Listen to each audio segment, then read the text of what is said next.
just want to say first, I'm really glad you told that story.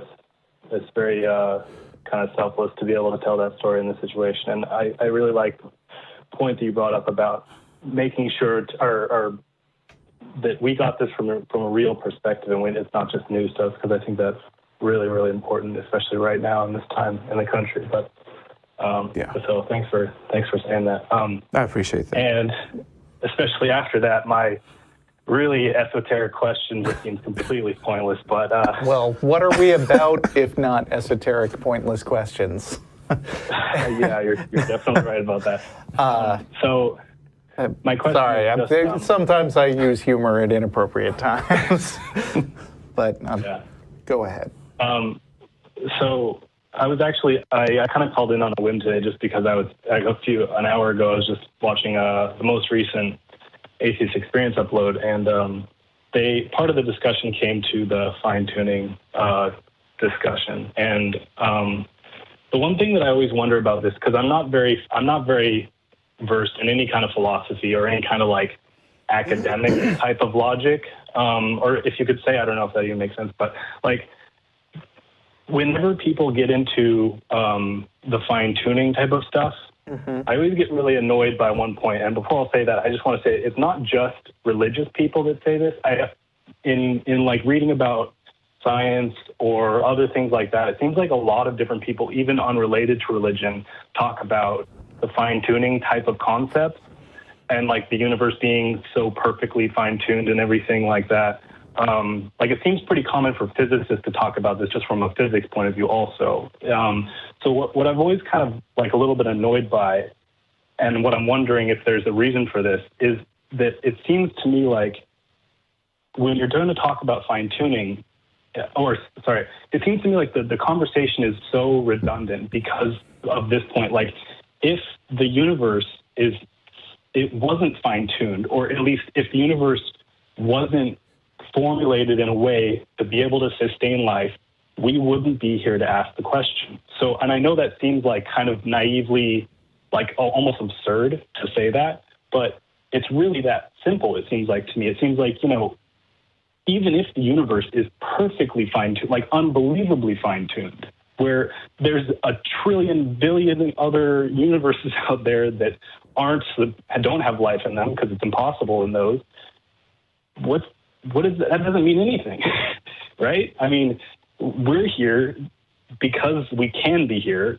and that's why we're able to ask the question. So basically my question is there any kind of logical or like philosophical nuances that make this interesting that I'm not aware of? Like, is there any kind of, I guess that's pretty much it. Hopefully that makes sense.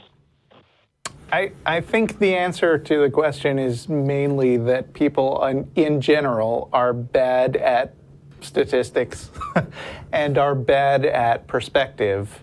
And when they see something that is surprising and beneficial to them that they don't fully understand, then they want to look for a reason for it. And part of that is that people are basically wired by their biology to want to look for reasons for things, because when you're dealing with other people or wild animals, thinking in terms of some other thing's perspective and trying to figure out what it wants and how it's going to act is a survival instinct. And so when it comes to something big and unexplained, people also see, there's all these fortunate circumstances that led to me sitting here staring into my coffee and thinking about where the universe came from. And so how did that all happen?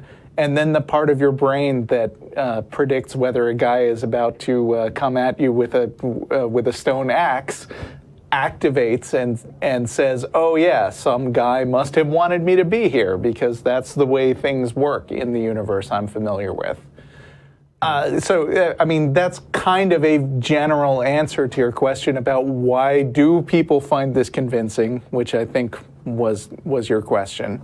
Yeah, I think I could definitely see that reinforcing someone's, like, especially if they already have a religious belief or an ideology that's there, that, you know, if somebody approaches them and say, you know, it's so improbable that you're here, and, you know, it's improbable that, you know, this physics works this way and this works that way, and, you know, all this had to come together in order for you to be here. I can see how that would reinforce someone's belief that they had. Whenever I heard this argument before, it was always interesting to me because I looked at it, I guess, from the opposite perspective of, rather than saying, the universe was so finely tuned for us, it's more along the lines of, you know, our survival. We were basically fine-tuned to the universe, like the universe itself. Like whatever it came from, we developed inside of it. You know, the rules that were there, all the interactions, the physical interactions, the chemical interactions, all that portions that were there, we are, you know, the effect of that portion. And so I don't see it being, you know, this cosmic thing that, the universe was made exactly so that we can be here. If the universe was different, then the universe would be different. Whether we would be here or not, I don't know. But all I know is I'm an emergent product of this universe and the parameters that it has. And, you know, the fine-tuning argument, it never really was convincing to me. Yeah.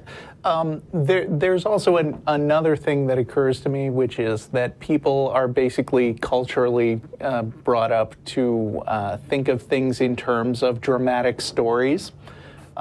There have been lots of stories for thousands of years. I mean, you know, there's this almost cliche concept of the hero's journey, which some big shot author wrote about once. I think it was the Heart of Darkness guy. Oh, now I'm losing nerd cred again.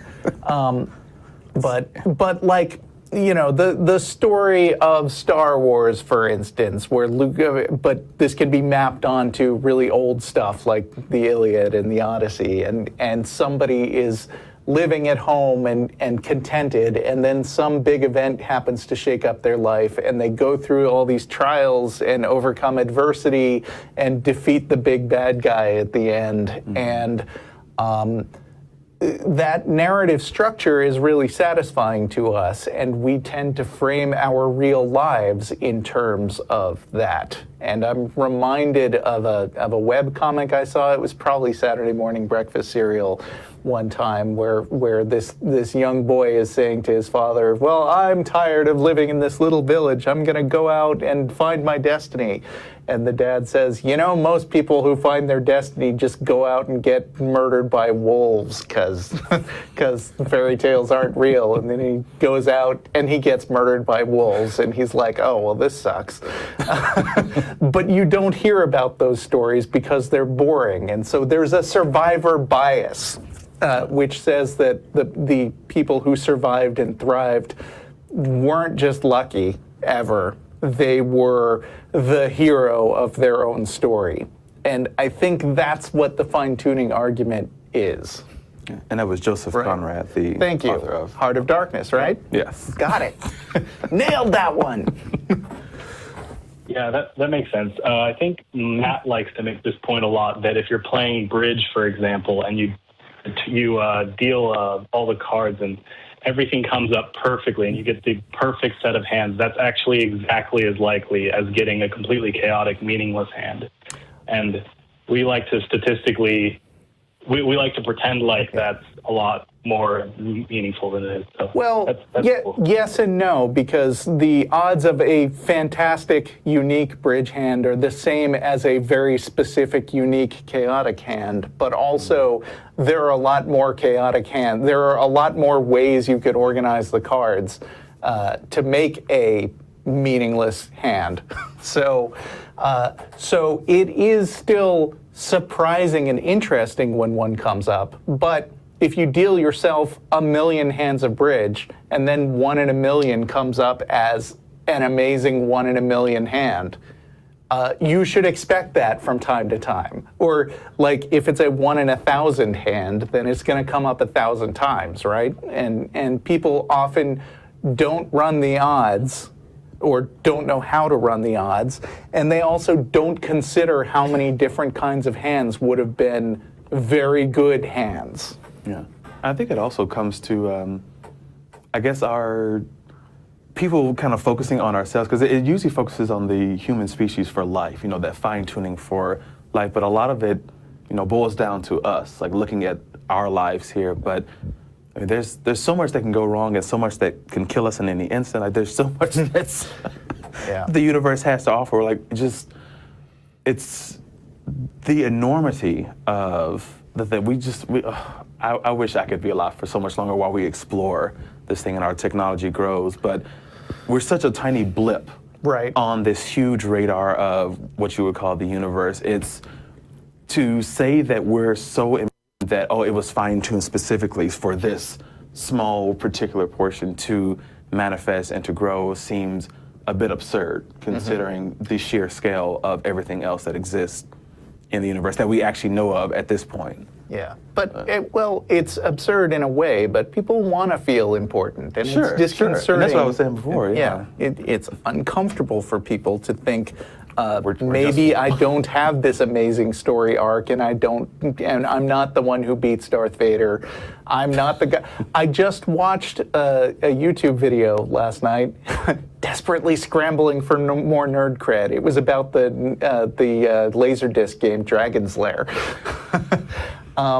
And in this story, like, the animator, Don Bluth, got all the credit, but the guy who actually came up with the system and dreamed up the concept of the game and hired Don Bluth and basically did the whole thing, not only was glossed over and got almost none of the credit, but he also sunk thousands of dollars of his own money, basically his life savings, into a company that he thought would do more of this, and that just went nowhere, and he's still relatively obscure. And that's kind of sad, but that happens to a lot of people, and that sucks.